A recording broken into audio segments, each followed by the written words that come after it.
I and my family are receiving threats because of my comment against P2B. Dan Ulasi. Welcome to the news, and please subscribe to our channel to get notified when we post hot juicy news updates. Please click on the notification bell.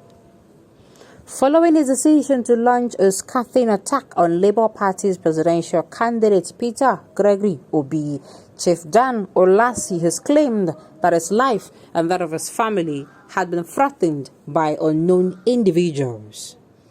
Speaking on AIT's Kakaki program on Tuesday, Chief Ulasi claimed that in addition to the threats received by him and his family, the intruders who also wrote a letter to the traditional ruler of his hometown in Owerri detailing every comment he, Ulasi, had made in recent times against Obi's candidacy. Furthermore, the People Democratic Party chieftain insisted that he had nothing against the former governor of Anambra State and was simply advising him to do the right thing by returning home to consult with his people in the southeast to avoid being perceived as a regional candidate. Chief Ulasi also revealed that despite threats, he and Obi had a brief meeting just before the Labour Party started his consultation abroad. He added that Obi had promised to visit him in Enugu for private talks. I told them that if Peter Obi had come to consult with his people, I would have said those things privately. I stress the importance of consultation because it will ensure that he does not appear to be an Igbo candidate as some are portraying him to be. Obi has a better than 50% chance of becoming Nigerian president, and if he does, he will perform admirably. I have no doubt that he will do well. However, it is very unfortunate that people are threatening my life and lives of my family, and he has not said anything about it. We recently met at a wedding shortly before he left for the United States, and he held me. We hugged each other for about 6 to 7 minutes. He then told me everything I said was true, that when he returned from his trip, he would come to Enugu to talk with me. Oh my goodness, some of these politicians, they behave like baby. I'm a girl. They are threatening his life and that of his family, and Peter Obi has not come out to say anything against it. Now Peter Obi sent them. Is he the one that sent them? How are you so sure that he knows that I even threatening your family? Oh God, this is the way that you don't pass him now. If you're not going to support your brother because you're a PDP man, because you're a cheap PDP member, no problem. Don't support. But coming out to talk against your own, now wow, the Southeasterners, I don't talk this thing, it's no longer a joke. This Southeasterners, they are not united. I've said it before. Are you sure they will not go back to trace whether they don't offend any deity which they make them know they're united? I don't just know. These people, they are not united. You know, before now, they were saying, oh, the Igbo presidency, oh, they don't give them, oh, they don't used to give them chance. Now, somebody came out, and that somebody is somebody that's his character check. You know, his everything checked above 50%. And then, instead of these own people, where they shout, Igbo presidency, the candidates, they'll be marginalized, they don't give them appointments, instead of them support their own.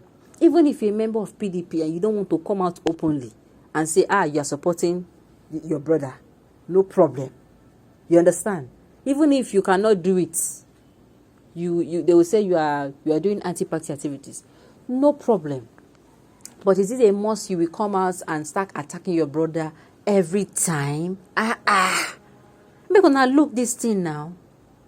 As Atiku and Kwankwaso and who else? I think there are other northern candidates who are coming as. Have you ever heard these people speak about their old people? Why do they do like this, Southeasterners? Why? Have you ever heard Atiku come out and say, Kwankwaso this one, Kwankwaso that one? No. Have you? Why not come they do like this? Now, you're coming crying. They are threatening you. They are saying this one. They are saying that one. Oga, rest now. Rest. So, in essence, you are trying to say that he's actually that it is P2B that sends them. Abby? Because I don't understand this one you are saying, he has not come out to say anything. How will he say anything? Do you even know if he's aware? P2B or wrong. He not send them. Just like if tomorrow people come outside and start saying something about Jagaban or Atiku, I cannot come out and say, no, for what? I cannot. I can't. It is even going to sound very, very irrational to come out and say that, because if you're a right-thinking person, you will know these supporters of P2B, they're no anybody. Not that I'm hailing them, but I'm saying most of the things they do, P2B don't even, the campaigns, when the 1 million march, P2B know they are aware. Now when the thing happen, they go call your attention to and say, oh gosh, they don't do campaign, no, 1 million march. So what are you now crying for? I don't understand. I don't just get. Some old people still reason like kids. Can't you see that this election will be revolutionary? If you cannot support him, respect yourself and keep quiet. You have your candidate to sell, but because they're not sellable, attacking Obi now becomes a form of campaign. Thank you, sir. If you don't want to support your him, simple, leave him. Be quiet. Not this one. Every time, will be this, will be that, will be no. Anyway, it's not like I'm surprised, because it is the first time that P2B is coming out to run for, this kind of office. They will keep attacking him like this until he'll become a household name. But for his own brothers, Nadia, the thing they shock me. Now wow. Now wow. You deserve the threat for being flippant in your words against your own brother. But nevertheless, so he does not deserve the threat too. See this threat when they threaten him, not be him at all. I no go support that one. Waiting no good, no good. Yes, he's not supporting his brother. He's coming out to say things that are not supposed to be against his brother. No problem. No problem, no wahala. But coming out to threaten people is certainly not the way to move forward. It's not the right way to go about it. You can sell your candidates. Even if I've said it, this campaign period, there'll be a lot of things. People will say a lot of things, unprintable, very harsh words against your candidate. And you also, as a person, you might even say such. So this is campaigning. Now so then like they do for Nigeria. They practice politics of bitterness. None of them come outside to do the right thing the right way. So coming out to threaten others or even use very harsh words or demeaning words on people is not the right way to go about it. Market your candidates. Talk about what he will do when he comes into office. Talk about the benefits people will have when they vote him in. All right, on this note, we've come to the end of the news. We say thank you for today to listen. Until I come your way next time, enjoy the rest of your day.